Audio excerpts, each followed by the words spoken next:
Amen. Good morning po sa lahat.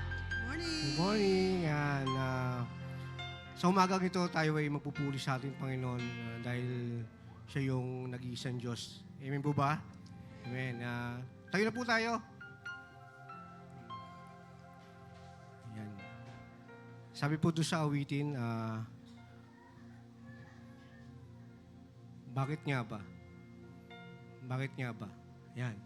Malaking tanong. Bakit nga ba? Habang inawit natin yung kanta, i-meditate natin, tapos tanong natin sa sarili natin kung bakit nga ba. Okay po ba yon? Yan. Okay po ba? Amen. Tayo po dalangin. Lord, hallelujah, Panginoon. Maraming salamat, Panginoon, sa umagang ito. Maraming salamat po, Lord, sa presensya mo, Panginoon. Nawa, Panginoon, samahan mo kami, Panginoon, sa aming pag-aawitan, sa pagdakila sa iyo, Panginoon, sa oras nito. Maraming salamat po, Lord, sa lahat ng mga umatin, Panginoon, ng oras na itong gawain namin, Panginoon, kahit na sa online, Panginoon. Nawa, i-bless mo din sila, Panginoon. At katulad ng pag-bless namin, pag-bless nyo dito sa aming simbahan, Panginoon. Maraming salamat po, Lord. Samahan mo kami sa aming pagpupuri, sa aming pagdakila, sa iyong dakilang pangalan. Amen po ba? Lahat magsabi ng Amen. I-meditate po natin yung song.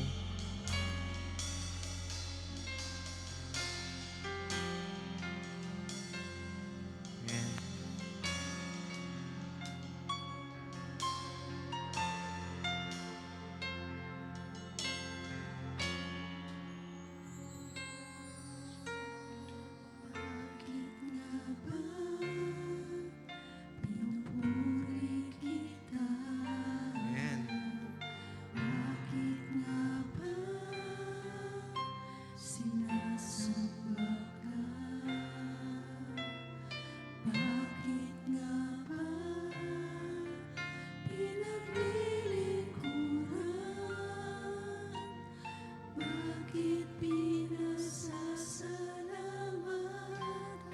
Minsan pa. Bakit nga ba pinupuri kita? Bakit nga ba sinasamba ka? Bakit nga ba pinaglilingkuran? Bakit pinasasalamatan? Nais kong ibigin ka, hindi dahil sa pagpapala. Nais kong ibigin ka, hindi dahil sa himala. Nais kong ibigin ka, dahil sa ikaw ay ikaw. Mahal kita, O Diyos, walang iba. Yes, Lord. Hallelujah. Amen. Bakit nga ba pinupuri kita? Bakit nga ba sinasamba ka? Bakit nga ba pinalilingkuran? Bakit pinasasalamat? O minsan pa. Bakit nga ba pinupuri kita?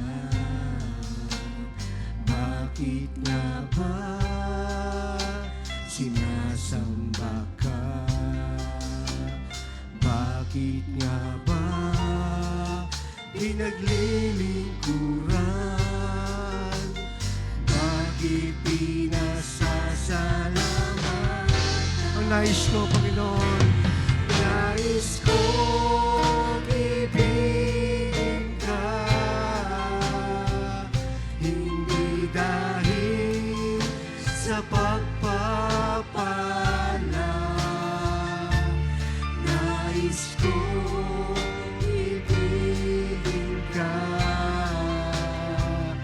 hindi dahil sa himala. Nais kong ibigin ka, dahil sa ikaw ay ikaw. Mahal kita, O Diyos manalangin. hallelujah, nais kong ibigin ka, Panginoon. Nais kong ibigin ka, Hallelujah. hindi dahil sa pagpapala. O nais ko, Lord. Nais kong ibigin ka, hindi dahil sa himala. Nais kong ibigin ka, dahil sa ikaw ay ikaw. Mahal kita, O Diyos manalangin. Nais kong purihin ka, Panginoon. Amen. Nais kong purihin ka, hindi dahil sa pagpapala. Nais kong purihin ka, hindi dahil sa himala. Nais kong purihin ka, dahil sa ikaw ay ikaw. Mahal Minsan pa, mo, Diyos. nais kong awitan ka, Panginoon. Amen.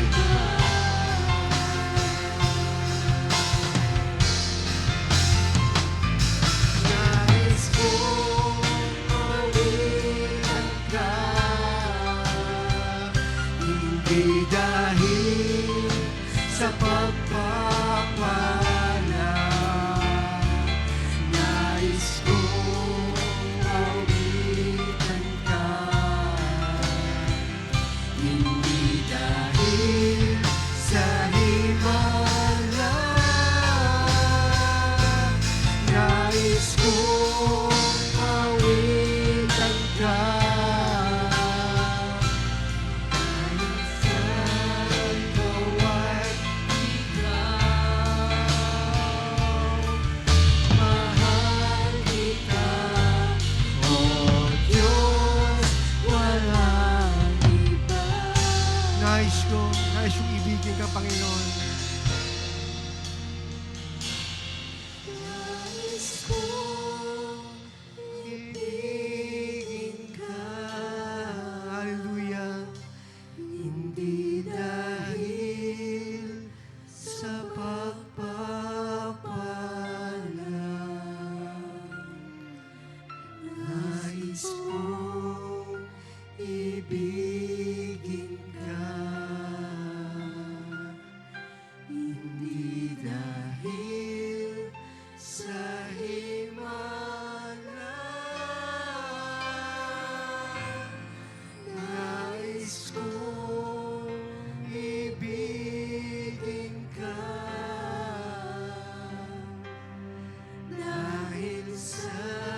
buhay, Panginoon. Mahal kita, O Diyos, walang iba. Yes, Lord, hallelujah. Amen. Hallelujah. Bigyan natin mga sa palapak ating Panginoon. Oh, hallelujah.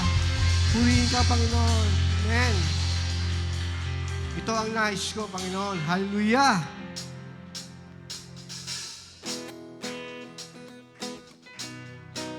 Amen.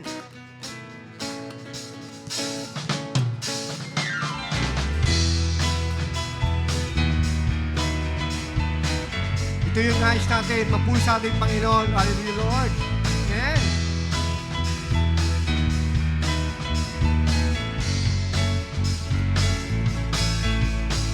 Pinadaramang sadyang kakaibang tawang di maipaliwanag. Sa puso ay umaapaw kaligayahan di ko maisalarawan. Di napapipigil ang damdamin, ito ang nais kong gawin. Hallelujah.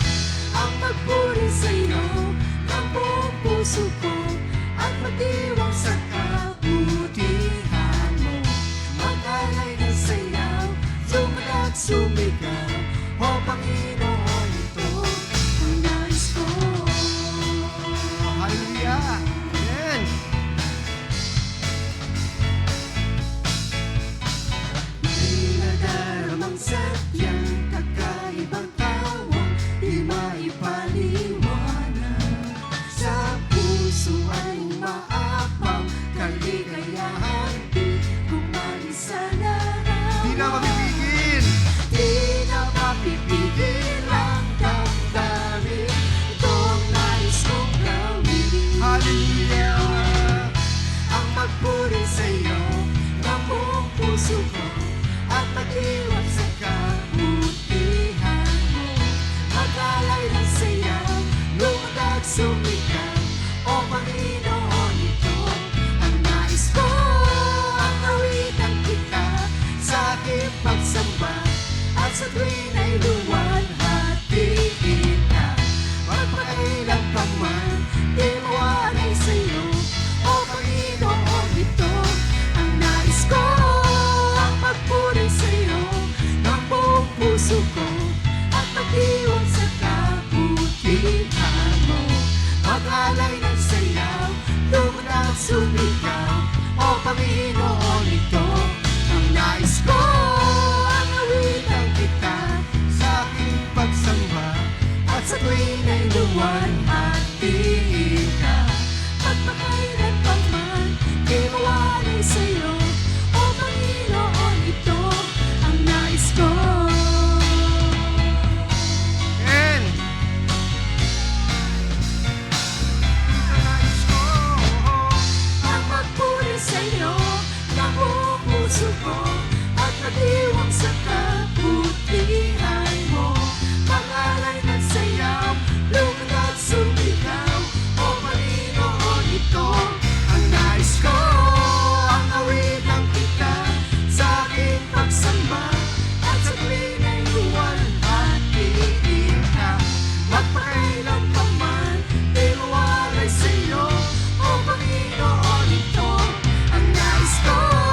Ang magpuri sa'yo ng buong puso ko at mag-iwang sa kabutihan mo. Maglalay ng sayaw, lumutag sumigaw, o Panginoon, ito ang nais ko. Ang awitan kita sa aking pagsamba, at sa tuwin ay luwalhatiin ka. Magpakailan pa man, di mawalay sa'yo, o Panginoon, ito ang nais ko. Amen. Hallelujah. Ito ang nais ko, Panginoon. Amen. Woo! Isang bagay ang mapuri sa iyo, Panginoon. Amen. Tayo magsayawan sa Panginoon. Hallelujah.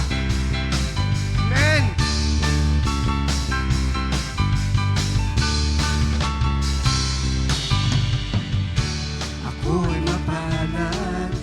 sa'yo'y nananahan. Lagi kitang papupurihan. Di malarawan ang iyong kagandahan. Habang buhay kang nasasalamatan. Isang bagay ang nais ko, yan ang manahan sa piling mo. Handang iwanan ang mundo, ako ay susunod sa'yo. Isang bagay ang nais ko, yan ang manahan sa piling mo. Handang iwanan ang mundo, ako ay susunod sa'yo. Hallelujah! Amen! Ako'y mapalad! Ako ay mapalad pagkat sa'yo nananahan. Lagi kitang papupurihan. Di malarawan ang iyong kagandahan. Habang sasalamatan. Yes, Lord! Isang bagay ang nais ko, iyan ang manahan sa piling ko. Handang iwanan ang mundo, ako ay susunod sa'yo. Isang bagay ang nais ko, iyan ang manahan sa piling ko. Handang iwanan ang mundo, ako ay susunod sa'yo. Amen!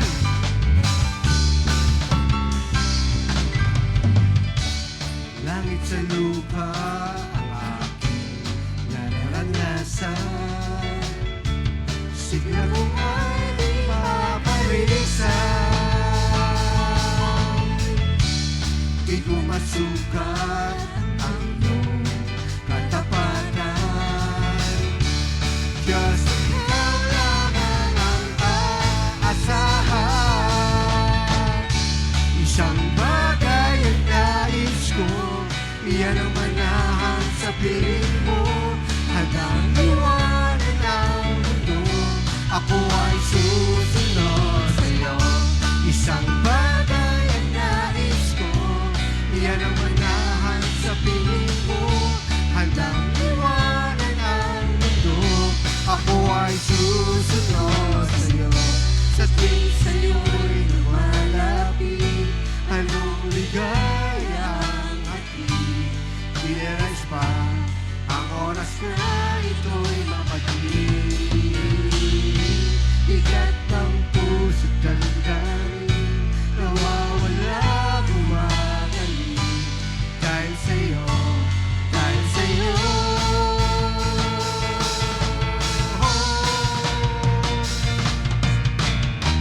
Isang bagay ang nais ko, yan Hallelujah! ang manahan sa piling mo. Handang iwanan ang mundo, ako ay susunod. Hallelujah! Isang bagay ang nais ko, yan ang manahan sa piling mo. Handang iwanan ang mundo, ako ay Isa pa! Isang bagay ang nais ko, yan ang manahan sa piling mo. Handang iwanan ang mundo, ako ay susunod. Handang iwanan ng mundo. Handang iwanan ang mundo, ako ay susunod. Minsan pa, handang iwanan. Handang iwanan ang mundo, ako ay susunod sa'yo. Hallelujah, Lord. Amen. Amen. Woo! Hallelujah! Lahat ng papuri, lahat ng pagkapila, ay bigyan sa ating Panginoon Diyos. Lahat magsabi ng Amen. Mabot po tayo.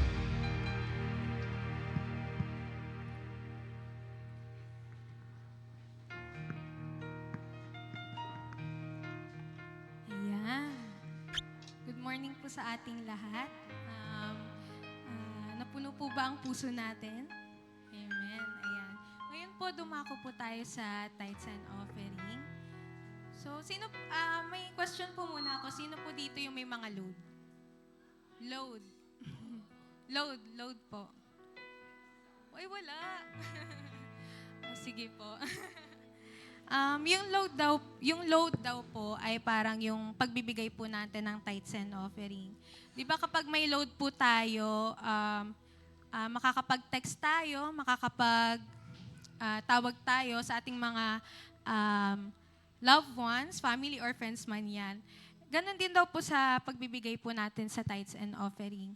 Kapag nagbigay tayo doon or nag-invest tayo dito sa tithes and offering, magkakaroon tayo ng connection sa ating Lord. So sabi nga po sa verse na Luke 6, verse 38, "Give and it will be given to you, a good measure, pressed down, shaken together and running over, will be poured into your lap. For with the measure you use, it will be measured to you." So ibig sabihin po nito, kapag nagbigay po tayo kay Lord, si Lord na po mismo ang magbabalik sa atin ng siksik, liglig at umaapaw pa.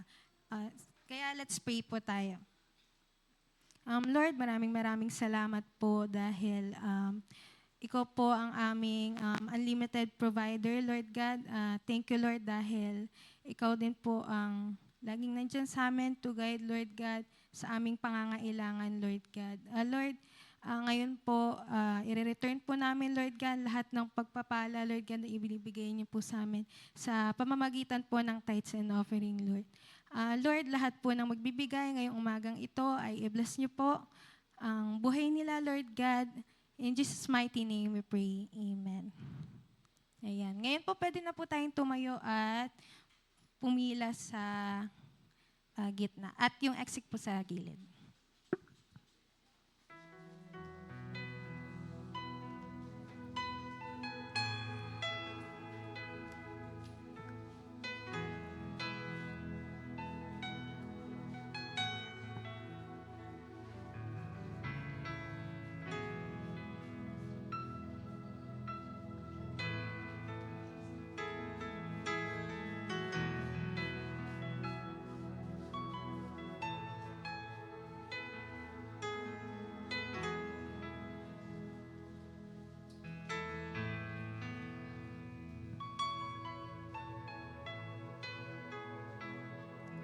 Ayan.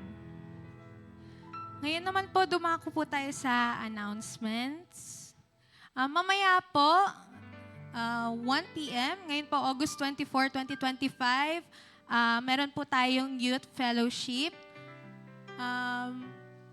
Yung mga kabataan po dito, ito na po yung time natin para mag-enjoy at magkaroon pa ng new friends.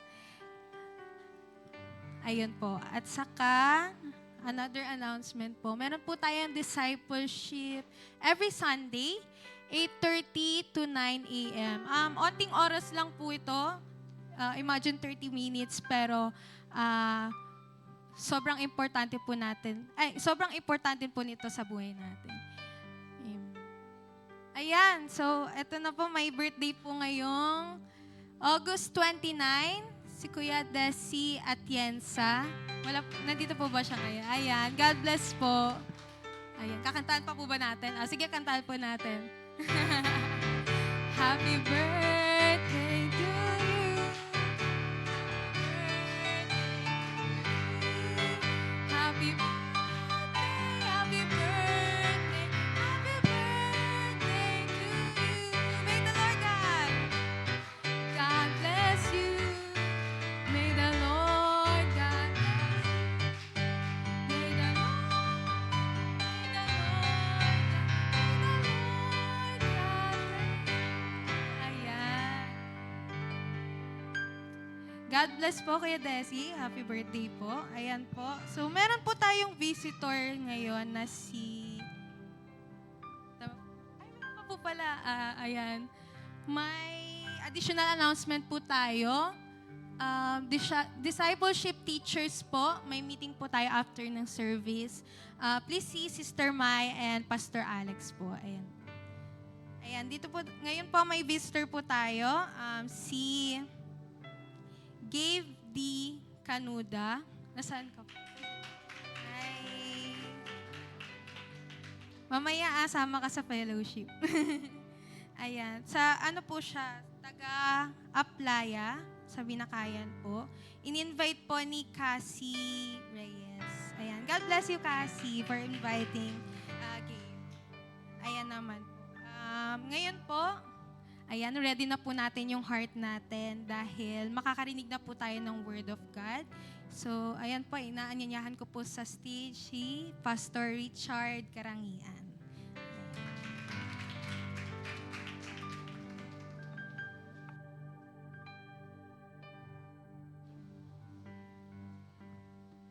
Praise. Good morning po, no?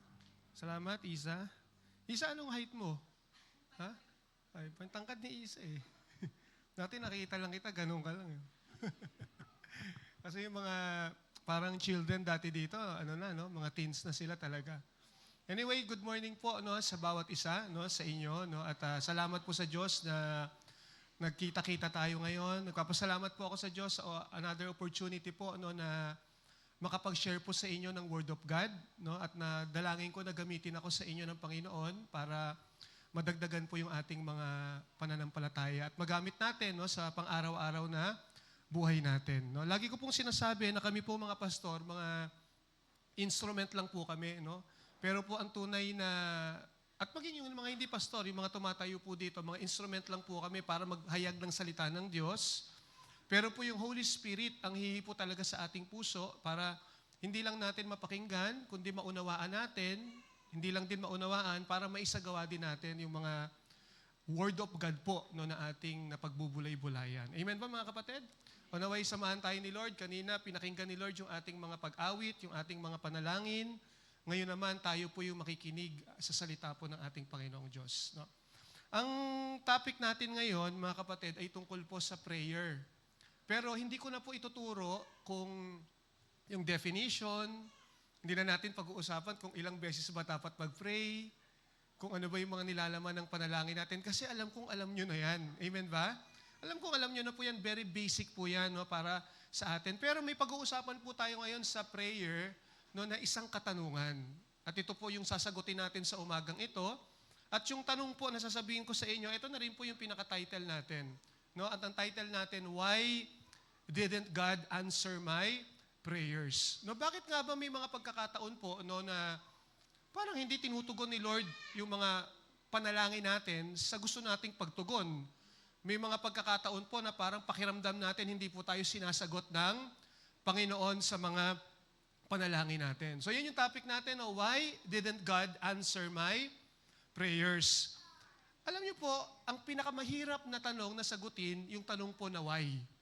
Kasi pag tinanong po tayo na what, sasagutin mo lang kung ano yung nangyari. Pag tinanong po tayo na when, sasabihin mo lang kung kailan.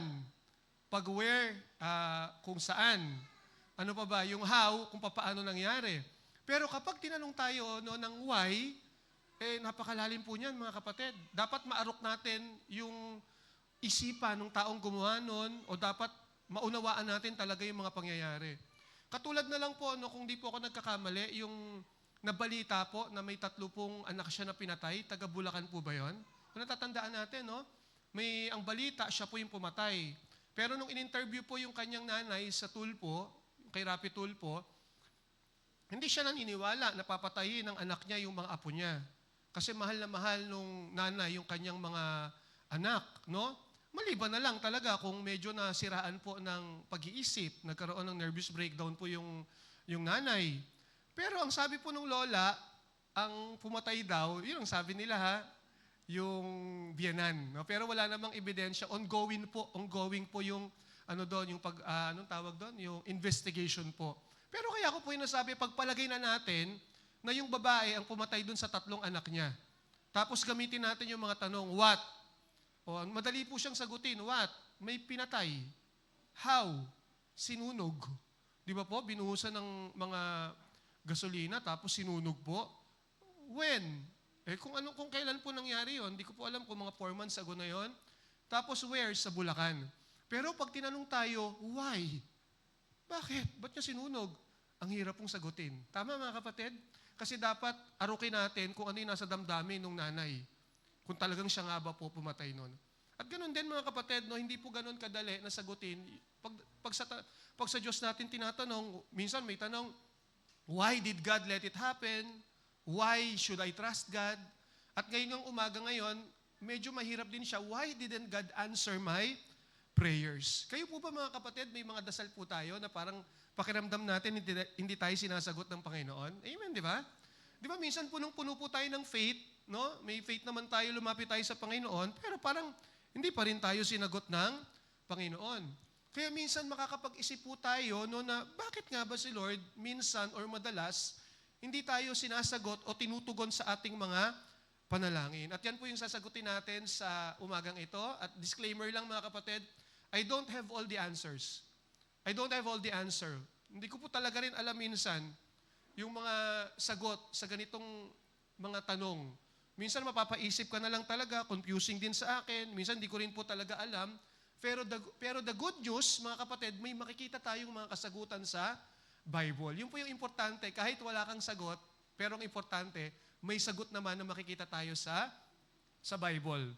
No? Kaya yung isasagot ko po sa inyo, hindi ko naman talaga to sagot, kundi sagot to ng Diyos na makikita natin sa kanyang mga salita. So I don't have all the answer, but I can give you 4 answers from the Scripture. At yan po yung pag-aaralan natin ngayon. Pero ito muna, may nabasa po ako mga kapatid no, na quote. Sabi doon, prayer is powerful yet confusing. Ang panalangin daw po ay makapangyarihan pero nakakalito. Mahirap siyang ipaliwanag pero bigyan ko na lang kayo ng example. Minsan may mga pinagpipray po ako mga kapatid no, na mga pasyente, na mga may sakit. Ang pinagpipray ko po healing. Pero hindi po gumaling, namatay. Kaya minsan nagtatanong din ako sa Panginoon, Lord, bakit healing ang pinagpipray ko pero killing ang nangyari? Minsan ganun, di ba? At siguro minsan, kayo baka ganun din, may na-experience nyo na yan. At minsan nagpipray din po kami, pipray din po ako na gusto po nung pinagpipray ko makapagpahinga na siya. Ibig sabihin, mamatay na siya. Pastor, pag-pray mo na mamahinga na ako, pagod na ako. So pinag-pray ko naman, sige Lord, kunin mo na to. Gusto niya na magpahinga. Pero confusing, bakit? Kasi naka-recover. Gumaling pa. Di ba? Prayer is powerful, yet confusing. Sa mga estudyante, no, mga kapatid, sa mga estudyante, no, nag-pray ka na makapasa ka sa exam. Di ba? Nag-pray ka na makapasa ka sa exam, nag-aral ka naman, pero bumaksa ka pa rin. Di ba? Tapos yung kaklase mo na ang favorite subject ay cheating and cutting, siya pa yung nakapasa. Mga kapatid, dumidilim po ba? Medyo ano? Pa? Okay lang po ba, mga kapatid? Baka sabihin si Pastor, naka-shades. Yan na. Salamat po, Pastor. Yan. Nasaan na ba ako? Yan. Di ba, minsan, confusing siya, mga kapatid eh. Hindi natin, ba't ganon? Tapos, makakapagbasa pa tayo ng verse sa Bible po, no, sa John chapter 14, verse 13. Ang sabi ron, if you ask for anything in my name, I will do it for you. Sabi diyan, then the Father's glory will be shown to the Son. Tapos inulit pa uli. If you ask me for anything in my name, I will do it. O minsan malilito pa tayo lalo. Sabi ni Lord, anything daw. Kahit ano raw yung hingin ko, I will do it. Bibigay daw ng Panginoon. Pero bakit hindi binibigay ng Panginoon? Kasi mga kapatid, magkaliwanagan po tayo. Naisip ko po, na kapag kinuha mo yung verse na ito, at hindi mo ganon kakilala si Lord, at hindi malalim ang relasyon mo sa Kanya, maliligaw ka. Bakit ko po sinabi na maliligaw ka? Kasi ang makakaintindi lang sa sinabi ng Panginoong Yesus dito po sa Bible, yung mga tao pong malapit sa Kanya. At may malalim na relasyon. Kasi alam mo kung ano yung Kanyang sinasabi. Halimbawa, mga kapatid, ang makakaintindi ng higit sa sinasabi ng asawa mo ay hindi yung kapitbahay mo, kundi ikaw mismo. Minsan magtatampo siguro yung kapitbahay mo sa asawa mo kasi matalim ang dila, baka matabil, parang masakit magsalita, akala nila. Pero pag tinanong ka ng mga kapitbahay mo, sakit-sakit magsalita niyang asawa mo, ano mo ba yung sinabi? Ganon. Ay, hindi po ganon ang ibig niyang sabihin. Na-misinterpret niyo lang po siya. Kaya natin nasasabi yun kasi kilala natin. Kilala natin yung asawa natin. Ganon din po pagdating sa relasyon natin sa Diyos. Kaya nga po pinag-aaralan po natin yung Bible, binabasa natin, sinasaulo natin, pinagbubulay-bulayan natin, para mas lalo po nating makilala ang Panginoon At kapag kilala po natin ang Panginoon, mas mauunawaan mo siya. Pero kung ang relasyon mo sa Diyos ay, kung wala kang relasyon sa Diyos, o kaya naman may relasyon ka nga sa Diyos, pero hindi mo pinapalalim ang babaw-babaw, you will misinterpret God. You will misunderstood Him. Talagang hindi natin siya maiintindihan. Yung iba nga pong mga tao, ang tingin po sa Panginoon, ATM machine. Di ba po, pag ATM machine, para bang may push button lang. Na kapag ikaw ay pumunta sa ATM machine at pumindot ka, ina-expect mo na dapat may lumabas na pera. At minsan ganon ang tingin ng tao sa Diyos. Kailangan pag nag-pray ako sa Panginoon, kailangan sagutin niya ako. Tapos pag hindi sumagot, minsan nagtatampo. Kaya nga mga kapatid, tandaan natin that God doesn't exist to serve us. We exist to serve Him. Hindi po nag-i-exist si Lord para paglingkuran tayo. Bagamat ang Diyos matulungin, mga kapatid.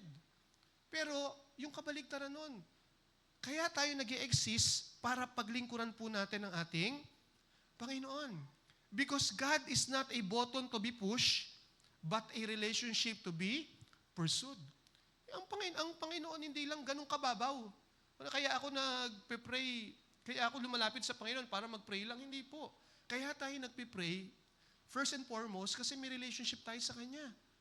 Hindi lang tayo lumalapit sa Diyos kasi may kailangan tayo, kundi pinapalalim natin, pinapaganda natin yung relasyon natin sa Kanya sa pamamagitan po ng pakikipag-communicate natin. Tandaan din natin mga kapatid that prayer is not to get God to do our will. Prayer is to know God so we can do His will. Ang panalangin po mga kapatid ay hindi po, Lord, gawin mo kung ano yung gusto ko.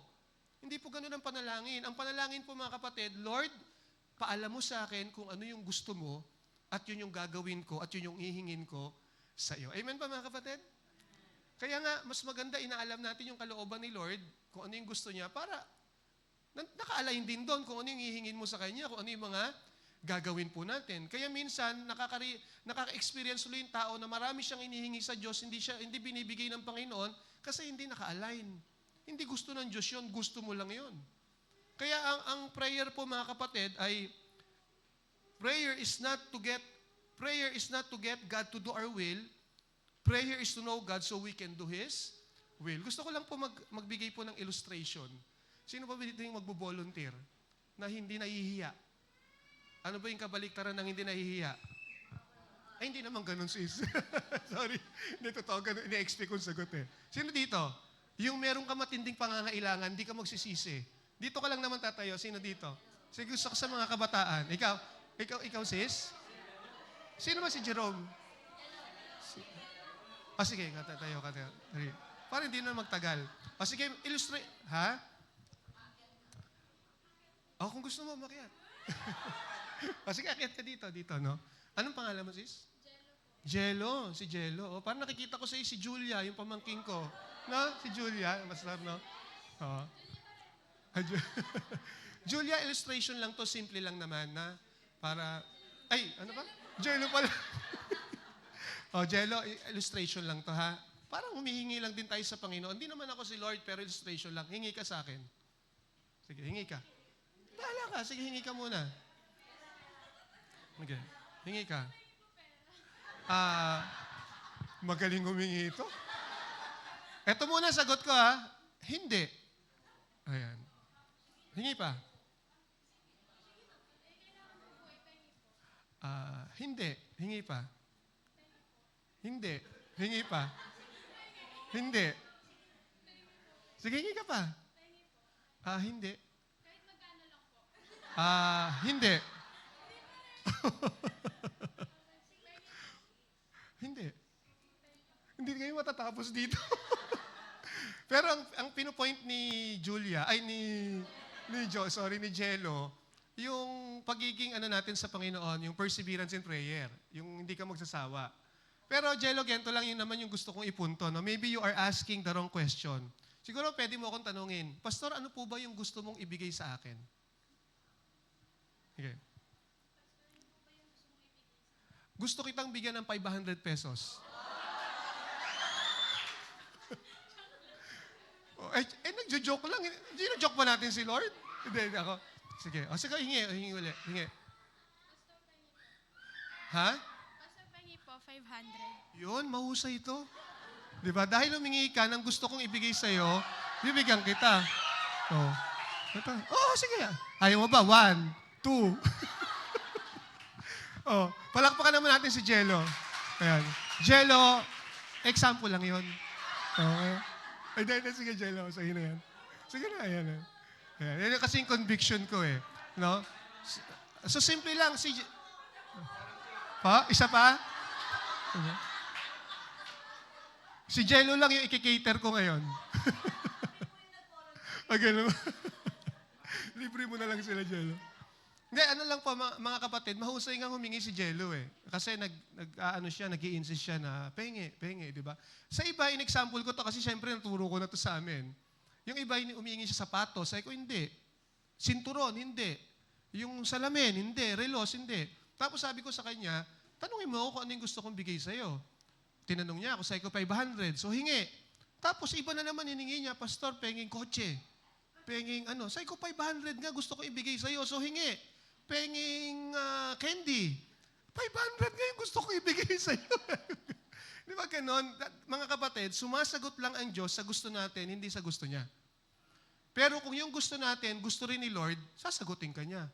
Pero huwag kang mag-expect na gusto mo lang, pero hindi gusto ni Lord. Huwag kang mag-expect na sasagutin tayo ng Panginoon. Kaya, ang punto ko noon mga kapatid, bago tayo humingi sa Panginoon, o bago tayo gumawa ng mga bagay-bagay, tanungin muna natin siya, Lord, ano po ba yung gusto mo na gawin ko at gusto mong hingin ko sa'yo? Amen, mga kapatid?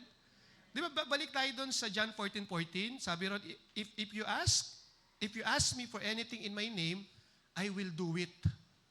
Di ba sabi, I will do it. Ngayon, mga kapatid, parang nakakalito to kasi bakit nga minsan hindi binibigay ng Panginoon, mga kapatid? Kasi nga, mga kapatid, isang verse lang to. Etong verse na to ay isang verse lang tungkol sa panalangin sa napakaraming makikita nating verse sa Bible tungkol sa panalangin. So, hindi pwedeng basta kuha lang tayo ng kuha. Kasi marami pong verse tungkol sa panalangin na dapat basahin nating lahat yan para maintindihan natin yung turo tungkol sa prayer. Naintindihan natin. Kaya nga po, isa sa mga rule po, di ba, sa Bible interpretation, use the Bible to interpret the Bible. Minsan wala tayo talagang sagot, pero may sagot sa Bible. Kaya lang natin hindi nakukuha yung sagot kasi hindi natin binabasa at pinag-aaralan yung salita po ng Diyos. Kaya nga sabi ko, I don't have the answer, but I can give you 4 answers from the Scripture. So why didn't God answer my prayers? May 4 po akong nakita sa Bible. Pero sisimulan ko po ito sa salitang maybe. Kasi hindi naman po ako sigurado kung yun nga yung problema nyo. Maybe yung problema nyo yung number 1, pero hindi number 1, baka yung number 2. So sisimulan ko sa salitang maybe. Why didn't God answer my prayers? Number 1, maybe you have a broken relationship. Baka kaya hindi tinutugon ng Panginoon sa panalangin mo, baka marami kang kaaway. Baka marami kang katampuhan. Baka meron kang sama ng loob. Naintindihan natin? O baka meron kang mga kaalitan tapos hihingi-hingi ka sa Panginoon, hindi ka talaga pakikinggan ng Panginoon. Kasi yung broken relationship, yung relasyon natin sa tao, minsan naaapektuhan kung paano kang nakikipagrelasyon sa Panginoon. Tignan niyo po, sabi sa Mark 11:24, therefore I tell you, whatever you ask in prayer, believe that you have received it and it will be yours. Doon sa John 14, anything. Pero dito po sa Mark 11, whatever you ask. So, ibig sabihin, Lord, sabi mo anything, whatever, pero hindi mo pa rin binibigay. So, ang problema minsan, ikinakat yung verse, eto lang po yung ikinukuha. Verse 24 lang, pero hindi binabasa yung mga susunod pa. Ano ba sabi sa verse 25? Sabi dito sa verse 25, and whenever you stand praying, ang topic po tungkol sa prayer, pero biglang shinip tungkol sa forgiveness. Sabi, and whenever you stand praying, forgive if you have anything against anyone, so that your Father also who is in heaven may forgive you your trespasses. Di ba? So nagpe-pray ka na, humingi ka sa Panginoon, naalala mo na may isang tao po na may nagalit ka ron. Kailangan patawarin mo muna. Sabi ng Panginoon, bago ka humingi sa akin, nagkataon dito yung inihingi din po nung nandito forgiveness din. Parang sinasabi, Lord, bago kita i-forgive, mag-forgive ka muna. Bago kita na dinggin sa mga prayer mo, ayusin mo muna yung relasyon mo sa kapwa mo. Ganon din po yung sinasabi sa Matthew 5:23. So if you are offering your gift at the altar and there, remember that your brother has something against you. So nag-o-offer ka sa Panginoon, may hinahandog ka, maaring tithes and offering, o maaring nag-o-offer ka ng pag-awit, ng pagtugtog, ng paglilingkod sa Panginoon. Importante pala yan. At bigla mong naalala na may tao na sa'yo naman nagtampo, masama ang loob sa'yo, sabi, iwan mo muna yung offering mo. Sabi dito sa verse 24, leave your gift there before the altar and go. First, be reconciled to your brother and then come and offer your gift. Kaya pala hindi pwedeng mag-offer ka na lang basta-basta sa Lord, tutugtog ka na lang, kakanta ka na lang, maglilingkod ka na lang. Importante na tinitignan natin yung puso natin. No, importante pala yung nakikipag-ayos tayo sa ating kapwa. So maaari po na ang broken relationship ang nagiging hadlang, kaya hindi mo makuha yung sagot sa prayers mo. Kaya pwede bang pakisabi natin sa katabi natin, mag-ayos na. Pakisabi naman. Magpatawad na. Makipagkasundo na. Amen. Oh. Kapag may basag o sirang relasyon, mga kapatid, sabi sa Bible, hindi po ako nagsabi niyan, hindi sasagot si Lord. Magkakaproblema yung prayer life mo. Whether yung hinihiling mo personal, tungkol sa pamilya, tungkol sa church, hihiling ka sa Panginoon, tas may katampuhan ka, may hintayin mo na si Lord na ayusin mo. Maging sa mag-asawa, ganun, mga kapatid. Kaya dapat nag-iingat yung mag-asawa sa mga tampuhan, sa mga awayan na nangyayari, kasi pati yung prayer life mo maapektuhan. Sabi sa Bible, sa 1 Peter 3:7, kayo namang mga lalaki, unawain ninyo at pakitunguhang mabuti ang inyong asawa. O sino yung mga nagkakagulo dyan? Pag-asawa no? Wag ko kayo mag-alala, relate din, nakaka-relate din ako dyan. Kasi kahit kami mga pastor, kahit pastor pa ako, nagtatalo din kami ni Sister Marie. Na may mga misunderstanding kami. Pero sabi, kaya kayo namang mga lalaki, unawain ninyo at pakitungang mabuti ang inyong asawa sapagkat sila'y mas mahina. At tulad ninyo'y may karapatin din sila sa buhay na walang hanggan na kaloob ng Diyos. O maaring nagkakaroon dito ng misunderstanding, pagtatalo o pag-aaway, ayusin na. Unawain na, sabi ni Apostol Pedro. At sabi niya sa verse 7, gawin ninyo ito nang sa gayon ay walang magiging sagabal sa inyong mga panalangin. Kasi sagabal yan. Mag-aaway-aaway asawa, magsasabihan ng hindi magaganda, tapos biglang magpipray kay Lord. Magbati muna kayo.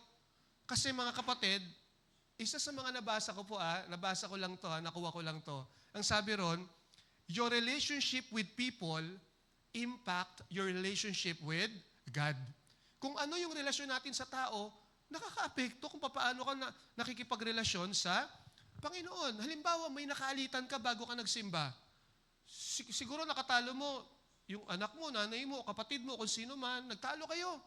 Sakit-sakit na ng kalooban mo, tapos sa loob-loob mo, makaalis na nga. Baka masira pang araw kung di pa ako makasimba. Di ba pagdating mo ngayon sa church, di ka makapag-worship kay God, mabigat. Tignan nyo ang nakabwisitan mo ay tao, pero pagdating kay Lord, hindi ka makapagtaas-taas ng kamay. Kasi pagtataas na yung kamay mo, naalala mo siya, gusto mo siyang tirisin, gusto mo siyang suntukin. Di ba? Ang nagka-problema ka sa tao, pero naaapektuhan yung relasyon mo sa Diyos. Totoo, hindi. Totoo po yan, mga kapatid. Kaya dapat magmahal. Yan ang turo ng Panginoon Yesus, nung magpatawad, umunawa, para laging may maayos na relasyon. At pag maayos ang relasyon mo sa tao, 100%, maayos din ang magiging relasyon mo sa Diyos. Paligtarin natin, kung talagang maayos ang relasyon mo sa Diyos, magiging maayos din ang relasyon mo sa iyong kapwa. Kaya unang problem, why didn't God answer your prayer? Kasi maybe you have a broken relationship. Pwede mong sabihin sa akin, Pastor, wala akong kaaway. Hindi ko problema yan. Wala akong kaaway, lahat kabati ko, ikaw na. Sabi mo sa katabi mo, ikaw na. O, lima, pagpalagay natin na wala ka talagang kaaway. Sige, Pastor, wala akong problema sa maybe number 1 na yan, sa number 1 na yan. Wala akong broken relationship. O maybe itong pangalawa. I-consider mo. Why didn't God answer my prayers? Maybe you have wrong motives. Oo nga, wala kang problema sa relationship, pero baka naman, mali ang motibo mo sa paghingi sa Diyos. Halimbawa, hihingi ka sa Panginoon, Lord, magkaroon ako ng boyfriend o girlfriend. Talagang nagmamakaawa ka sa Panginoon, pero lagi ang iniispatan mo mga unbeliever. Babae man o lalaki. Tapos sasabihin mo sa Panginoon, Lord, huwag ka pong mag-alala, dadaling ko siya sa church. Dadaling ko. May nakakalusot naman. Di ba may mga unbeliever na nagiging boyfriend-girlfriend, na dadala naman talaga sa church, nagpapatuloy. Pero hindi laging ganon, mga kapatid, mga kabataan. May mga pagkakataon, baka ikaw yung madala. Kaibigan ko po kasabayan ko sa Love of God, yung church pa namin ng Love of God. Mas masipag pa siya sa akin pagdating sa paglilingkod, mas nauna siya sa akin. Lahat inaatenan niya, nagkaroon po siya ng boyfriend na unbeliever. Nadala niya sa church, pero pakitang tao lang pala. Ang nangyayari, pagkatapos nilang ikasal, hindi pa nga kami invite sa kasal Pagkatapos ng kasal, yun na po yung huli niyang pagsimba sa amin. Nadala siya doon sa iglesia ni Cristo ni Manalo. O diba, kaya dapat nag-iingat. Kaya siguro minsan hindi ka tinutugon ng Panginoon, baka sinasabi ni Lord, mapapariwara buhay mo dito, Toy. Baka mapalayo ka sa akin. Kaya hindi ka tutugunin ni Lord. O minsan, mga kapatid, baka matagal na tayong Christian, tumataya ka pa sa loto. Tapos magpipray ka kay Lord, Lord, tumaya ako ng loto, patamain mo ko. Sasabihin mo pa yung number mo, 11, 13, 18, 9, 8, 5. Lord, birthday po yan ng mga alaga kong pusa. At aso sana swertehin ako. Sa tingin mo lang sasagutin ka ni Lord? Hindi. Wrong. Motive. Mali ang motibo. So maaring wala kang problema sa relationship, pero mali ang motibo mo sa paghingi sa Diyos. Nangyayari yan. Kasi biblical po yan, mga kapatid. Sa James chapter 4, verse 2, you want things, but you don't get them. O dito ipapakita ni Santiago na may dalawang bagay kung ba't hindi mo nakukuha yung prayer, yung tugon ng Panginoon sa panalangin. Dalawang bagay yan. Sabi niya, so you kill and are jealous of others. Parang namamatay ka sa inggit. Parang gusto mo na rin pumatay sa inggit. Yung kasabihan na mamatay ka sa inggit. Parang ganun yung nararamdaman. But you still cannot get what you want, so you argue and fight. You don't get what you want, una, because you don't ask God. Kaya ka pala hindi nakakakuha sa Panginoon, hindi ka talaga humihingi, hindi ka nagpipray. Pero yung pangalawa, when you ask, you do not receive because you ask with wrong motives that you may spend what you get on your pleasures. Kaya ka humihingi pansarili mo lang. Parang sa sariling kapritsyuhan, ika nga ng mga matatanda. Para bang halimbawa, Lord, ma-approve sana yung loan ko. Hindi naman masama mag-loan. Lahat naman siguro ng mga nagtatrabaho, karamihan dyan naglo-loan. Pero ano yung motibo? Yun pala, kaya siya maglo-loan kasi may bagong labas na iPhone. At ayaw niya magpahuli. Gusto ko, isa ako sa mga makakakitaan ng bagong iPhone. O tas magpipray kay Lord, sana ma-approve yung loan ko. Diba? Alam ni Lord, maaapektuhan yung pambayad ng Meralco. Yung pambili ng gatas ng anak mo. Kaya kahit mag-pray ka sa Panginoon, hindi na-approve kasi sabi ni Lord, anak, wrong motive ka. Kaya minsan hindi tayo sinasagot ng Panginoon. Amen? Sana nakatulong yun, mga kapatid. Kaya huwag tayo nagtatampo kay Lord. Ba't hindi tumutugon si Lord? Kasi maybe you have a broken relationship. Una. Pangalawa, maybe you have a wrong motive. Ngayon, pwede mong sabihin sa akin, Pastor, wala akong problema sa relationship. Wala din naman akong problema sa paghingi. Kasi tama naman yung mga hinihingi ko sa Panginoon. Sige, okay. Pero baka etong number 3 yung problema mo. Why didn't God answer my prayers? Number 3, maybe you don't believe God will do it. Maybe you don't believe God will do it. Baka sinasabi lang natin na tayo po ay naniniwala sa Kanya, pero sa totoo lang, hindi ka naman talaga naniniwala. Diba? Siguro yung mga practical na example, magpipray ka na makapagtrabaho ka, nagpray ka talaga sa Panginoon, Lord, alam ko, bibigyan mo ko ng trabaho, matatanggap ako talaga. Pero nung nag-apply ka na, tapos may mga kasabayan ka, mga bigatin, mauhusay, nagduda kang bigla. Sabi sa loob-loob mo, sa tingin ko, hindi ako matatanggap. Pero ang faith mo nung una, matatanggap ka, pero sabi mo hindi ka matatanggap. So minsan sa tingin lang natin, nananampalataya tayo, pero hindi naman talaga, may pagdududa. At yan po yung makikita natin dun sa passage po sa Marcos chapter 9, verse 21. May isang ama po na lumapit sa Panginoong Yesus kasi yung anak niya, bata pa lang, pinapahirapan na ng masamang espiritu, na pipe, na bingi. At kapag siya inaalihan ng masamang espiritu, nahihimatay po siya, nanginginig siya, bumubulay ang kanyang bibig. At sabi ng Panginoon sa kanya, siguro nahabag ang Panginoon doon sa kinuwento ng tatay. Kailan pa nangyayari sa kanya yan? Sabi dito sa Marcos 9:21, tinanong niya ang kanyang ama, kailan pang panahon nangyayari sa kanya ito? At sinabi niya, mula sa pagkabata. Siguro nahabag doon si Lord Jesus. Sabi ron sa verse 22, at madalas na siya inihahagi sa apoy at sa tubig upang siya'y patayin. Dadapwat, kung mayroon kang magagawang anumang bagay, ay maawa ka sa amin at tulungan mo kami. Sa English, sabi ron, if you can do anything. Sabi nung ama na awang-awa sa kanyang anak, kasi pinapahirapan ng masamang espiritu, kung mayroon kang magagawang anumang bagay, tulungan mo kami.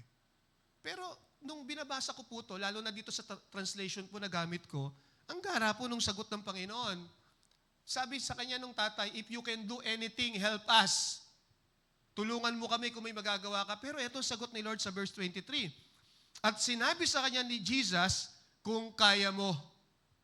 Tignan niyo yung balik sa kanya, kung kaya mo. Ang lahat ng mga bagay ay may pangyayari sa kanya na nananampalataya. Iisip ko, bakit ito ang sagot kung kaya mo? Kasi parang sinasabi ni Lord Jesus, ako kaya ko. Kaya kong gawin yan. Pero ikaw, kaya mo ba? Kaya mo bang panindigan at paniwalaan yung inihingi mo? Tama mga kapatid? Kaya biglang sinabi ng Panginoon na ang lahat ng mga bagay ay may pangyayari sa Kanya na nananampalataya. Parang binabalikan siya ni Lord, kaya mo ba? Kaya mo bang paniwalaan yan? Ako, kaya ko yan. Kaya pagdating sa verse 24, immediately, the boy's father exclaimed, I do believe. O eto po yung kanyang salitaan, naniniwala ako, nananampalataya ako, pero totoo kaya? Minsan ganun din ang sinasabi ng mga tao. Sinasabi natin na naniniwala tayo, pero punong-puno ng pagdududa. Ang sabi ng tatay, I do believe, help me overcome my unbelief. O sa tingin nyo, naniniwala siya o hindi? Parang sinasabi niya, naniniwala ako, pero hindi ako naniniwala, tulungan mo ako. Sa totoo lang, hindi siya talaga naniniwala. Kaya pagdating sa verse 25, nang makita ni Jesus na dumadami ang mga tao, sinabi niya sa masamang espiritu, inuutusan kita, espiritu ng pagkapipi at pagkabingi, lumabas ka sa bata at huwag ka nang babalik sa kanya. Hindi tinugon ng Diyos yung ama, yung tatay, kasi may faith siya. Tinugon siya ng Panginoon, ang sabi dito, kasi dumadami na yung mga tao. Dumadami na. Magagabi na, dumadami na yung tao. At isa pa, marahil, nahabag yung Panginoon dun sa bata. Na kaya kahit kulang yung pananampalataya nung tatay nung bata, dahil maawain at mahabagin ang Panginoon, punong-puno ng biyaya, pinagaling niya na rin. Amen, mga kapatid? Nangyayari din yan sa atin. Minsan nakukulangan tayo sa faith. Pero bakit pinagpapala pa rin tayo? Dumadating pa rin yung biyaya. Hindi na ikaw yon, kapatid. Grace na yun ng Panginoon. Mabait na lang talaga si Lord, nahahabag na lang siya sa atin. Pero dapat hindi laging ganun. Dapat ine-exercise natin yung faith natin. Meron naman po mga kapatid, problema po sa ibang Christian, may faith ka naman, pero ang faith mo nasa faith mo. Dapat ang faith mo ay hindi sa faith mo, kundi sa Diyos na nagbibigay ng faith mo. Naintindihan niyo ba o mga kalito? Di ba minsan po yung mga tao kasi, ang faith nila, dun sa faith nila. May kakilala nga po ako, hindi ko na lang papangalanan. Tuwing makakausap ko siya, Christian din naman siya, hindi ko siya pwedeng husgahan kung tunay o hindi. Sabi niya, Pastor, alam mo, kahit anong hilingin ko, natutupad. Sabi niya gano'n. Kasi malaki ang pananampalataya ko. Tama naman. Kaso lagi yung sinasabi, maging ang mga anak ko sa abroad. Kahit anong hilingin nila, pag pinag-pray ko yan, pag hiningi ko yan, dahil malaki ang faith ko, nagaganap, natutupad. Kaya hanga sa akin mga anak ko. Iniintay ko na masama sa usapan ang Diyos. Pero hindi, ang lagi ko lang naririnig yung faith niya. Kasi minsan ganun ang mga tao, mga kapatid. No? Na minsan, ang dating nga po nun, patawarin tayo ng Diyos, parang yabang naman ito. Diba? Oy, ako magpipray niyan, tiyak yan, answered prayer kagad yan. O minsan, may kasama pong yabang yung mga bagay na yon. Pero mga kapatid, ang Diyos ang nagbibigay ng faith natin. Maging yung mga faith, yung faith na meron tayo, galing yan sa Diyos. O basic naman, di ba, sa Romans 10:17, faith comes from hearing and hearing the word of God. So walang tunay na faith, mga kapatid, without coming from the word of God. Kaya ka nagkakaroon ng faith dahil pinaniniwalaan mo yung sinasabi ng kanyang salita. Hindi yung sinasabi ng ibang tao o hindi yung sinasabi mo. Sa Amerika nga po, no, napaka-famous po no, nung yung salita na name it, claim it. Siguro na rinig nyo na yan. Lalo na po yung mga prosperity gospel teacher. Hindi naman masama yung prosperity, pero ibang klase po kasi yung mga prosperity gospel teacher na talagang name it, claim it. Kung ano yung inay mo, i-claim mo na yan, bibigyan ng Diyos. Wala naman tayong problema sa ganun, pero hindi lahat ng ininay mo, i-claim. Hindi lahat ng ininay mo sa Diyos, i-claim mo na. Kasi hindi naman lahat kalooban po ng Panginoon. May napakinggan nga po ako sa YouTube noon eh. Sabi niya, mag-name it, i-claim it daw siya. Kotse. English po yan eh. Talagang sabi niya, car. Kumbaga sa Tagalog, kotse. Parang ano to, cheering squad? Sa loob-loob ko lang, hindi natin madadaan po sa pa-cheering squad po ang Panginoon. At nagulat pa ako nung nag-command pa siya, I command. Inuutusan pa si Lord, mga kapatid. Humingi lang tayo sa Panginoon, huwag natin siyang utusan. Amen? Sabi mo sa katabi mo, huwag mong utusan si Lord. Amen? Humingi lang tayo sa Panginoon. Makiusap tayo sa Panginoon, pero sino tayo? Para utusan natin ang Panginoon. Humingi lang tayo. So why didn't God answer my prayer? Maybe you have a broken relationship. Anong dapat gawin? Makipagbati ka na, makipag-ayos ka na. Pangalawa, maybe you have a wrong motive. Itama mo na yan. At pangatlo, maybe baka kulang ka ng faith. Sinasabi mo lang na may faith ka pero wala naman talaga. Paano ba nalalaman po pag kulang sa faith? O magbigay na lang ako ng example. Halimbawa, mga kapatid, no, may isang nanay or tatay no, na walang-wala siya talaga. Nag-pray ngayon siya sa Panginoon. Sabi niya sa Panginoon, Lord, alam ko, magpo-provide ka. Walang-wala na po akong pera. Wala na po kaming makain. Pero alam ko po na ikaw si Jehovah Jireh, magpo-provide ka sa pangangailangan namin. Yan po yung faith ko. In Jesus' name I pray, Amen. Tapos pagka-pray, kinuha yung cellphone, may tinawagan, Mare, meron ka ba dyan? Walang-wala lang kami. Di ba po mga kapatid? Hindi mo man lang binigyan ng pagkakataon ang Diyos na kumilos. Minsan sinasabi lang natin na may faith tayo pero wala naman talaga. Tapos magpipray tayo minsan sa Panginoon. Pag hindi ka tinugon ng Panginoon, magtatampo ka. Sasabihin natin, Lord, ba't di mo ako pinakinggan? Ayun pang isang problema, hindi marunong maghintay. True faith waits. Sabi mo sa katabi mo, true faith waits. Ang tunay na naniniwala at nananampalataya, marunong pong maghintay. Kasi po ang faith, mga kapatid, parang buto yan na itinatanim. Ang faith po parang buto yan na tinatanim mo. Di ba sabi nga, parang buto ng mustasa yan eh. No, hindi importante kung gaano kalaki o gaano kaliit yan eh. Kahit nga ganun kaliit, pero pag may faith ka, habang mauutusan mo yung mga bundok na lumipat ng pwesto nila, ibig sabihin, pwede kang manampalataya na magaganap yung mga bagay-bagay. So ang faith, seed yan na tinatanim, hindi po yan parang lobo na pag nag-declare ka, biglang laki. Halimbawa, nag-declare ka, I declare my husband will change. Seed yun, mga kapatid, hintayin natin.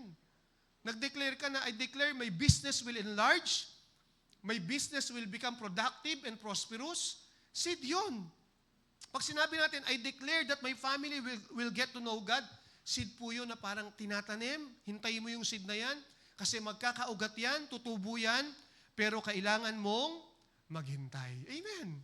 O minsan lang mga kapatid, naiinip tayo. It may probably take long, but it will always be right. Kasi ang Diyos hindi naman po siya nagmamadali. He is always on time. Dapat binibigyan po natin ng time ang Panginoon. Oh, why didn't God answer my prayer? Number 1, ano po yon? Maybe you have a broken relationship. Pangalawa, maybe wrong motive. Pangatlo, maybe you don't believe God will do it. Pwede mong sabihin sa akin, Pastor, wala akong problema sa tatlo na yan. O sige, pero baka etong pang-apat ang sagot. Number 4 natin, mga kapatid, last. Now, why didn't God answer my prayer? Maybe God has something different prepared for you. Maybe God has something different prepared for you. Siguro minsan, eto lang yung hinihingi natin, pero eto yung gustong ibigay sa atin ng Panginoon. Siguro minsan, ang hinihingi natin, yung good lang, pero gusto tayong bigyan ng Panginoon ng better, O baka yung best ang gustong ibigay sa atin ng Panginoon. Dapat naghihintay lang tayo, mga kapatid. Amen, mga kapatid? Minsan nga, may nakausap ako nung nakaraan. Sabi niya, Pastor, kalahatian na ng taon, lagpas na nga eh. Hanggang ngayon, yung prayer request ko sa Panginoon, di pa pinagkakaloob. Kalahating taon na. Sabi ko nga sa kanya, nagtiis ka na rin ng kalahating taon, magtiis ka pa ng another kalahating taon. Malay mo sa September, bigyan ka na ng Panginoon, dinggin na ng Panginoon. O baka, hintay mo lang. Huwag kang mainip, huwag kang magsawa.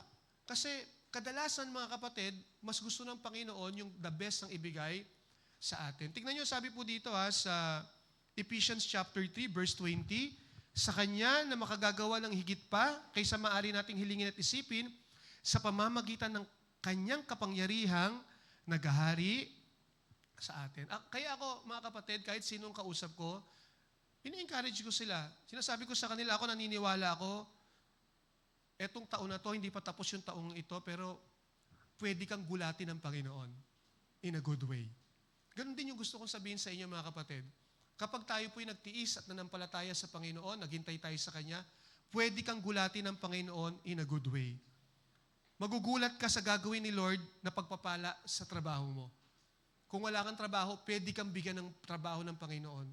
Magugulat ka sa pagpapala ng Panginoon na pwedeng gawin sa negosyo mo, sa pamilya mo, sa financial life mo, at maging sa spiritual life natin. Dapat lang marunong tayong maghintay. At dapat maayos tayong humihingi sa Panginoon. Tignan niyo sabi sa 1 John 5:14, this is the confidence we have in approaching God. If we ask anything, ito yung kaninang binasa natin sa Mark 11 na anything. Ito yung kasagutan doon. Ito yung, para makumpleto po yung verse na yon, pwede nating duktong to. If we ask anything according to His will, He hears us. Kapag humihingi tayo, according sa kalooban ng Panginoon, paano natin malalaman yung kalooban ni Lord? Babasahin natin yung Bible, makikinig tayo sa mga preaching. Lagi tayo magpipray sa Panginoon. Lalapit tayo talaga sa Panginoon. At sa pamamagitan nun, mga kapatid, kahit papaano, malalaman natin yung kalooban ng Panginoon. At doon tayo hihingi. In line doon sa kalooban ng Panginoon. Naintindihan natin? Alam nyo, sa restaurant, makaka-order ka lang doon sa mga menu nila. Halimbawa, nakalagay lang doon, shrimp, sinigang. Hindi mo pwedeng ipilit, but shrimp. Gusto ko pork. Wala naman silang tinuluto na pork. Ayoko ng shrimp, gusto ko pork. Wala sa menu yan, kapatid. Kaya dapat pag humingi tayo sa Panginoon, alam natin kung yan ay kalooban ng Panginoon. Tignan nyo mga kapatid, kaya importante close tayo sa Panginoon. Kaya sabi mo sa katabi mo, lalim pa more. Sabi mo sa katabi mo, lalim pa. Diba? Mamamalad nga po kayo. Ang kapurihan sa Panginoon, si Pastor Alex, di lang siya pastor, teacher pa siya. Sa amin, ganun ang pastor, ano ko lang si pastor, ang glory sa Panginoon. Ang tingin namin talaga kay Pastor Den, maging ng mga elders, yung teacher si Pastor Alex, kasi na ibabahagi niya po yung mga malalalim na salita ng Panginoon na naiintindihan. Minsan nga, si Pastor Alex, may mga kasama pa niyang background. Gano'n. O kaya, mapalad nga po tayo, mas naiintindihan natin yung salita ng Diyos. Mapalad po kayo na may pastor po kayo na hindi lang preacher, kundi teacher pa po. Kaya samantalahin natin. Kapag nagpapaliwanag yung mga, si pastor at si sister, nakikita ko rin nagsasalita, ano natin? Namnamin natin, pakinggan po natin para mas makilala natin si Lord. Last na po, mga kapatid, dito po ako magtatapos. Last, to know God, start a relationship with Him. To receive from God, start to know His will. And to know His will, start a closer relationship with Him. Gusto mong makilala ang Panginoon? Makipagrelasyon ka sa Kanya. Gusto mong makakuha sa Panginoon? Alamin mo ang Kanyang kalooban. Gusto mong malaman ang kalooban ng Panginoon? Palalimin mo pa yung relasyon mo sa Panginoon. Amen ba mga kapatid? At tignan niyo si Paul, sabi ni Pablo sa Philippians 3:10, ang tanging hangarin ko ngayon, ito yung pinaka-ultimate goal ni Paul. Ang tanging hangarin ko ngayon ay lubusang makilala si Kristo. At kapatid, yan din ba yung tanging hangarin mo? Sana yan yung maging tanging hangarin natin. Hindi masama na hangarin natin na makagraduate tayo ng college, maging nurse ako, pastor, maging engineer ako. Hindi yan masama. Hangarin mo yan kung gusto mo.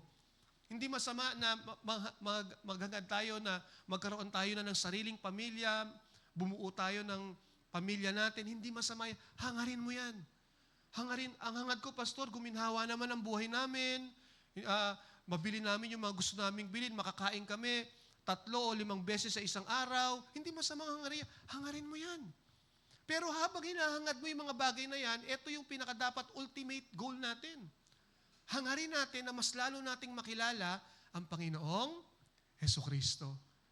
Pag lumalim ang relasyon natin sa Kanya, mga kapatid, hindi ka mahihirapang humingi. Hindi ka mahihirapang kumilos kasi malalaman mo kung ano yung mga gusto niya, yun ang gagawin mo, yun yung hihingin mo sa Kanya. Amen, mga kapatid.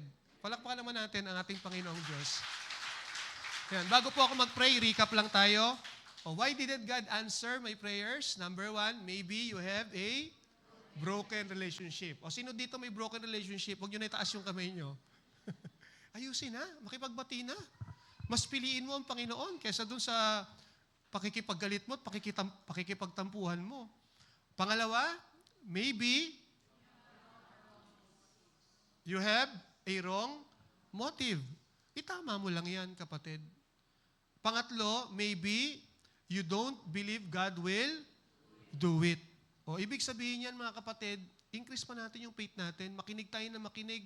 Mag-devotion tayo. Mag-pray tayo sa Panginoon. Kaya tayo umaattend para mas makilala natin siya. Tanguling-huli, mga kapatid, maybe God has something different prepared for you. Baka mas maganda yan. Hintayin mo lang yan. Lord, maraming salamat po sa pinag-aralan namin sa umagang ito tungkol po sa prayer. Salamat sa mga fresh revelation. Alam na naman namin ito, Panginoon eh.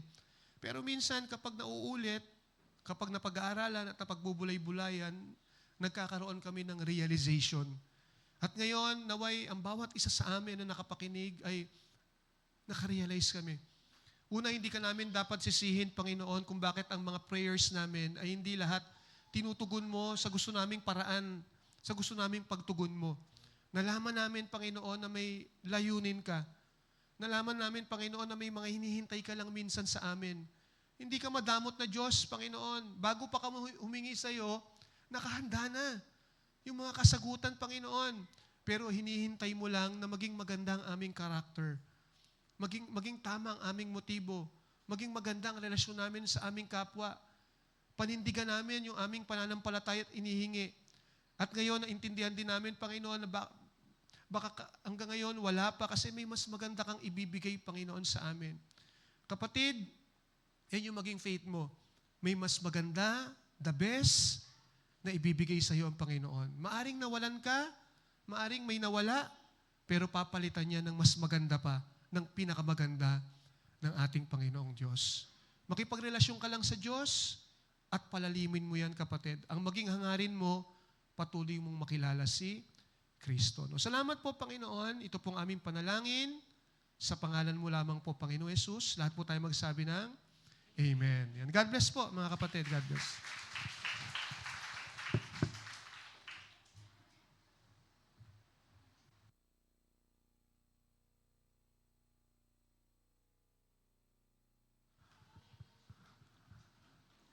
Nakukulangan yan, Pastor.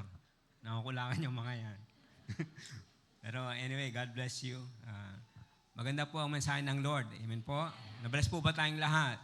Yeah, sa kapurihan po ng Lord, palakpakan po natin si Pastor Richard. Praise God. Pastor, God bless you and your family and your ministry. Mamaya po, i-bless natin si Pastor. Mamaya, aalis na kasi siya. Sa ating pong, binabati po natin si Brother Desi. No? Happy birthday, Brother Desi. Ngayon ba o susunod pa? Sa Friday. Anyway, advance happy birthday. Of course, after po ng ating worship service ay merong meeting ang discipleship teachers. Maiwan lang po. Kung wala pa po, dahil kausap po si Pastor Richard, si Sir Mylene po ang mag-handle. And bago po ako mag-closing prayer, i-flash na natin yung Ministry 101. Kasi po, this coming September ay magkakaroon po muli tayo ng Ministry 101. Ito po yung ginagawa ko doon po sa mga workers na, ayan po, Ministry 101. No? Ito po yung basic na teachings, principles.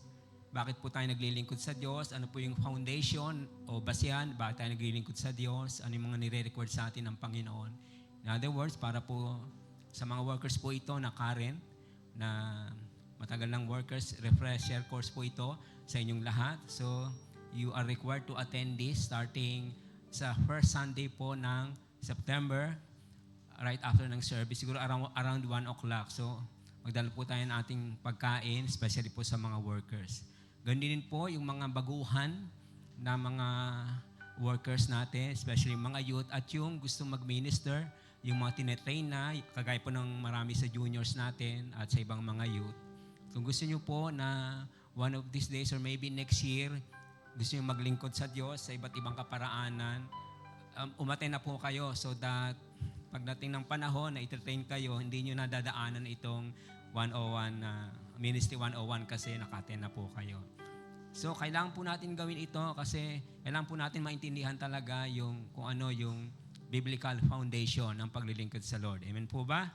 So, this coming September, na unang linggo, 3rd and 4th Sundays, ay magkakaroon po tayo ng Ministry 101. Okay ho? Ang further details po, i-announce po namin no, sa mga susunod pa. So, marami pong salamat. Maging po yung kasama natin sa online. Nawa po, naging pagpapala sa inyo ang ating worship service at naging pagpapala po ang salita ng Diyos sa inyong mga buhay. Tayo pong lahat na itumayo, mga kapatid. Praise God. Salamat po, O Diyos, sa oras na ito na natutuwa po kami nakikiselebrate kay Brother Desi na magdaraos uli ng kanyang kaarawan this coming week. Salamat po sa kanyang buhay, O Diyos. Patuloy na ang iyong pagpapala ay maranasan po ni Brother Desi. Nawa, O Diyos, yung mga kahilingan ng kanyang puso, lalo na nga po ngayon about prayer, ang aming napakinggan sa iyong salita ay ma-fulfill, Lord, yung mga naisip niya sa kanyang sarili, sa kanyang family, at iba pang mga pinapanalangin niya sa ngayon sa iyong kalooban. Ito po ay yung ipagkaloob, O Diyos. Nawa, maging masaya siya kasama ng kanyang family, ng kanyang mga mahal sa buhay as he celebrates his birthday, dear Lord. I-bless niyo pa ng marami pang pagpapala ang buhay ni Desi. At nawa, Lord, patuloy din na one of these days ay muli ma-recover niya po yung ministry na pagkatawag mo sa kanya, O Diyos. Salamat, O Diyos, sa buhay po ni Desi. Salamat po sa bawat isa na naririto, O Diyos, kasama namin sa online. Nawa po, naging pagpapala sa amin ang worship service na ito. Lord, dalangin din po namin ang youth service o youth fellowship mamayang hapon. Ikaw rin po magpala nito. Pagpalaan niyo rin po ang aming pastor na tagapagsalita, si Pastor Richard, ang kanyang ministry, ang kanyang family, Lord. Nawa, patuloy niyo po itong gamitin para sa kaluwalhatian ng imbal na pangalan. Sa amin pong pag-iwahiwalay sa oras na ito, ang iyong mayamang pag-iingat, ang iyong payamang pagbabantay ay maranasan po naming lahat sa pangalan ng Ama, ng Anak at ng Espiritu Santo, at tayo pong lahat ay magsabi ng Amen. Praise God. God bless us all. So, salamat. God bless you. Tayo po. Amen. Muli ating awitin ang ating Panginoon. Isang bagay.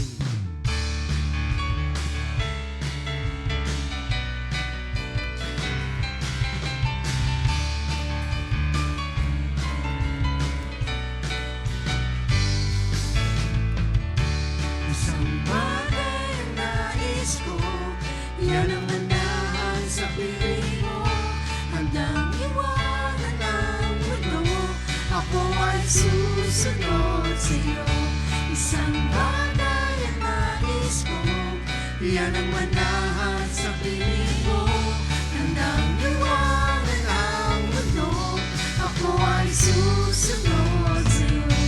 Sa tuwing sa'yo'y lumalabi, anong ligaya ang hatid. Dinais pa ang oras na ito'y mapatid. Bigat ng puso't damdamin, nawawala, gumagaling.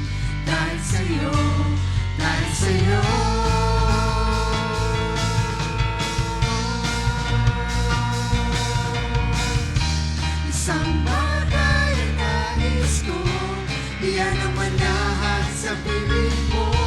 Handang liwanag ng mundo.